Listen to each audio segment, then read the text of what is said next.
y ya está con nosotros el doctor Miguel Ángel Cuenya, que siempre nos trae fragmentos de la memoria, de la historia de Puebla. ¿Cómo estás, doctor? Buenos días. Muy buenos días, Ricardo. Enviándoles, como siempre, muchos saludos para ti, para todo el equipo que organiza, de eso se trata, del equipo de TV WAP y a todo el público que nos ve y nos sintonizan a través de la imagen de TV WAP. Gracias, doctor. Pues a ver, cuéntenos ahora qué nos va a describir, qué vamos a aprender el día de hoy. Bueno, yo quería hablar un poco, muy brevemente por supuesto, sobre la presencia y el papel desempeñado por la Orden de San Agustín. Es decir, nosotros cuando hacemos referencia a a la vida colonial, a la vida religiosa de la ciudad, indefectiblemente nos viene a la memoria o hacemos referencia a los grandes conventos femeninos, como es el convento de la Concepción, de Santa Mónica, Santa Clara, la Jerónima, o también en los conventos masculinos. Siempre nosotros hacemos referencia a San Francisco, Santo Domingo, inclusive hacemos referencia al convento de las Trinitarias, digamos, lo que nosotros conocemos como la Santísima. Pero pocas veces nosotros, digamos, en la memoria colectiva aparece la presencia urbana del convento de San Agustín, que era un convento muy grande y que al mismo tiempo fue un convento muy importante. Claro, es cierto, se perdió, yo creo, la gran memoria del convento porque, digamos, la iglesia fue, y el templo conventual, y así como el convento, uno de los espacios más fuertemente castigados por la guerra civil en el siglo XIX, fue bombardeado en la medida en que era utilizada como una fortificación por los grupos militares. Y nosotros recordamos perfectamente bien, los que tenemos cierta edad, digamos, el sismo, el terremoto de 1985, que afectó la mayor parte de las cúpulas y de los campanarios, siendo una de las iglesias o de los templos más afectados, el de 1900, digamos, el de San Agustín, y se arregló posteriormente, y en 1999, con el sismo del 99, de nuevo las campanarios y las iglesias y la torre del campanario de San Agustín volvió a quedar en ruinas, y tal cual que se había generado en 1863. Pero, digamos, nosotros no podemos perder de vista, si bien se ha perdido un poco la memoria y la presencia, es más, cuando uno hace referencia o hacía referencia con anterioridad a la iglesia, digamos, a la ubicación donde está el convento, la 3 Sur y la 5 Poniente, siempre hacía referencia fundamentalmente a una estación de autobuses que estaba enfrente, nunca al convento de San Francisco. Pero, como muy bien señala el doctor Mariano Torres Bautista, no podemos dejar de pensar que el papel desempeñado por los agustinos como orden religiosa en la Puebla colonial durante los siglos XVII y XVIII fue de una gran importancia en la medida en que refleja la importancia de la ciudad en la tarea de cristianizar y de mantener la armazón de la monarquía española,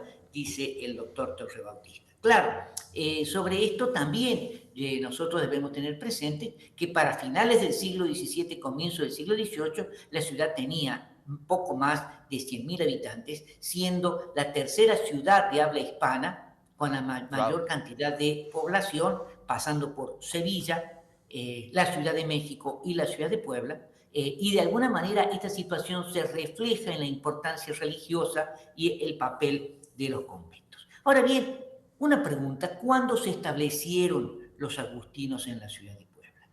La orden llegó a Puebla o a Puebla de Los Ángeles muy poco tiempo después de la fundación de la ciudad, en 1546. Estamos hablando de 15 años después de fundada la ciudad, cuando apenas era una aldea, y el ayuntamiento le concedió un extenso solar que no fue del agrado de la orden, porque lo consideraban muy alejado del centro y estaba ubicado 2 cuadras al poniente o 2 calles al poniente del convento de Santa Inés, digamos, ahí en la Concordia, al poniente. Y entonces ellos pidieron ser reubicados más cerca del centro porque la ubicación de los conventos en relación con la plaza central mostraba de alguna manera la importancia de ese grupo religioso. Claro, la excepción fue San Francisco, que estaba fuera hacia el oriente de la ciudad, porque ya se estaba construyendo cuando se fundó la ciudad.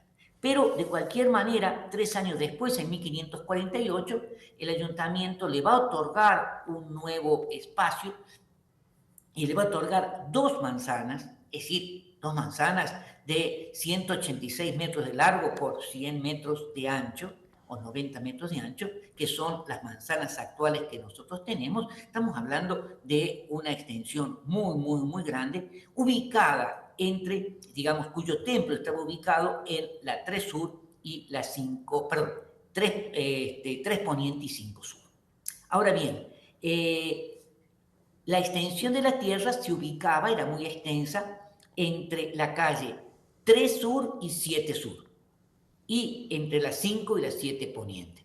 Es decir, se extendía fundamentalmente de la 3 hacia la zona del Paseo Bravo, hasta llegar, digamos, cubría las 5 y las 7 y conformaba un gran espacio.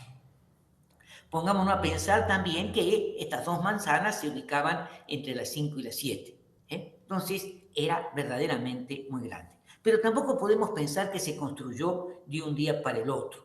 Sí, se elaboró, se construyó, se edificó el convento de San Agustín, y el templo de San Agustín fue uno de los de mayor importancia y quizás podemos decir uno de los mejores templos en cuanto a arquitectura y a simbolismo de toda la Nueva España. Participaron diversos maestros canteros, como Lorenzo Millán, Luis de Arciniega, quienes elaboraron 44 columnas que estaban ubicadas dentro del templo, y arriba de cada columna había en tamaño natural la imagen de uno de los santos agustinos, de los diversos santos agustinos.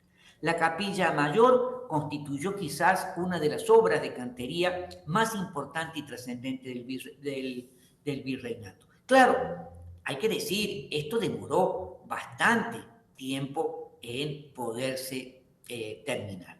El convento de San Francisco, el convento de San Agustín fue uno de los más importantes y trascendentes en cuanto a dimensiones, no solamente espacial, sino el número de monjes.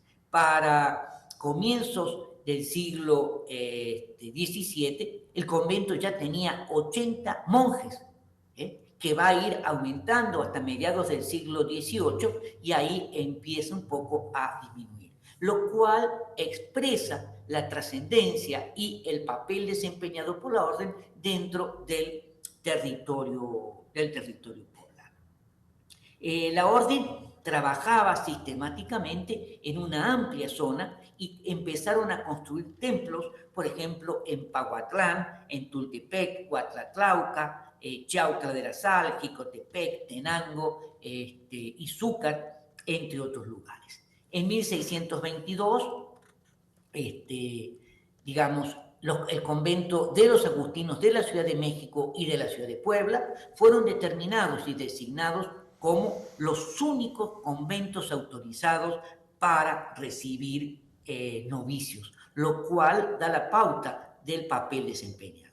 Y debemos decir también que desarrollaron una gran actividad cultural, una gran actividad religiosa, y tuvieron una fuerte presencia dentro de la ciudad, repartiéndose su influencia junto con la Compañía de Jesús, que llega a finales del siglo XVI, con Santo Domingo y con San Francisco. Pero, como siempre sucede, los cambios políticos, digamos, las guerras, llevaron a la declinación del papel desempeñado por las órdenes religiosas. Y especialmente como parte del proceso de desacralización o de laicización de la sociedad, que fue un proceso muy lento, y llamémosle también como producto de las leyes de reforma que afectaron fundamentalmente la estructura de muchos de los conventos. Pensemos en el convento del Carmen, que fue partido por la mitad. Y digamos, en este contexto, la Orden de San Agustín y el convento de San Agustín fue uno de los que más sufrió los avatares políticos religiosos. Y esta declinación se va a observar si a finales del siglo XVII el convento tenía 80 monjes, para 1823 apenas llegaba a 30 monjes y en 1840 solamente quedaban 20 frailes que vivían en este enorme residencia. Inclusive podríamos decir que en esa época, en 1842, cuando apenas quedan 20, un viajero norteamericano que pasó por la ciudad describe verdaderamente asombrado la importancia, la trascendencia y lo que fue la iglesia de San Agustín. Y digo lo que fue por una serie de avatares que enseguida voy a decir.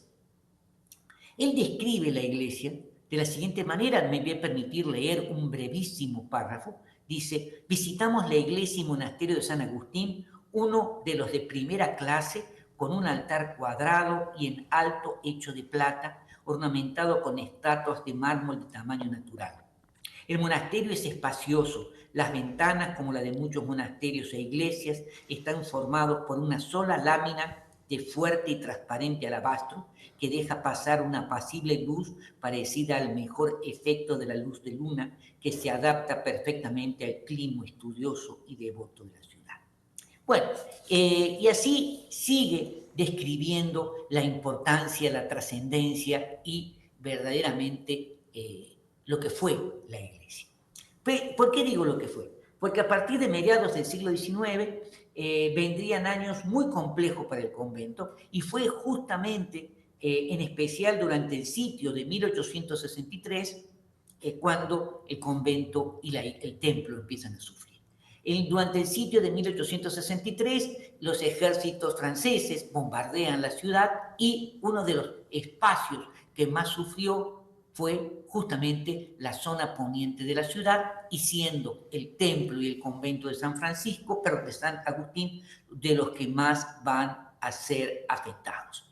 Y no solamente ese es un problema central, sino que con motivo del bombardeo, no solamente se va a ver afectada la torre, la cúpula central, sino que se va a generar un incendio que verdaderamente, podríamos decir, consumió la totalidad del interior del templo conventual. Y por lo tanto, lo que quedaba, digamos, o el templo conventual quedó en ruina. Y una de sus torres quedó totalmente destruida. Y que nosotros podemos ver, digamos, en estas descripciones o litografías que hay sobre la inauguración del ferrocarril en 1869 por parte del señor presidente don Benito Juárez, y al fondo se ve las torres de una iglesia y las torres destruidas. Ese es San Agustín, que habían sido destruidas en 1863 y que tuvieron que pasar muchos años, hasta finales del siglo XIX, para que fueran reparadas. En 1866 se acordó partir en dos el convento. Se trataba de una propiedad nacionalizada, lógicamente. La idea era abrir la 5 y abrir la calle la 7 y vender, o digamos, poner a mejor postor las tierras. Pero para finales de siglo, todavía el ayuntamiento señalaba que gran parte de lo que eran las tierras conventuales se encontraban baldías. Y esto era uno de los grandes problemas que tenía, digamos. Se destruyó y se abandonó la mayor parte de estas tierras. Hoy podemos ver, decía yo, algunas reproducciones, litografías de la época, donde justamente nos hablan del templo de San Agustín. Pero este proceso de deterioro, proceso de decadencia, el proceso de laicización, fue muy, muy fuerte en el caso de San Agustín. Y el día de hoy, digamos, lo que queda del convento es muy poco, hay 1 o 2 frailes en todo el convento, y verdaderamente ha perdido presencia, lo cual no quiere decir, o por lo menos ha desaparecido de la memoria urbana, no quiere decir que no tuviera un papel fundamental y de primer orden en la historia colonial de nuestra ciudad. Así Eso es es. lo que yo les quería plantear el día de hoy.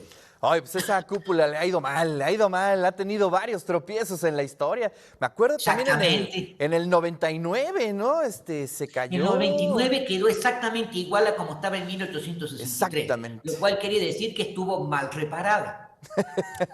Sí, sí, ahí están las huellas del error todavía, pero bueno, Exactamente. maravilloso como siempre, doctor. Le mando un gran abrazo y también abrazos a toda la comunidad de la UPA por allá. Igualmente, muchas gracias.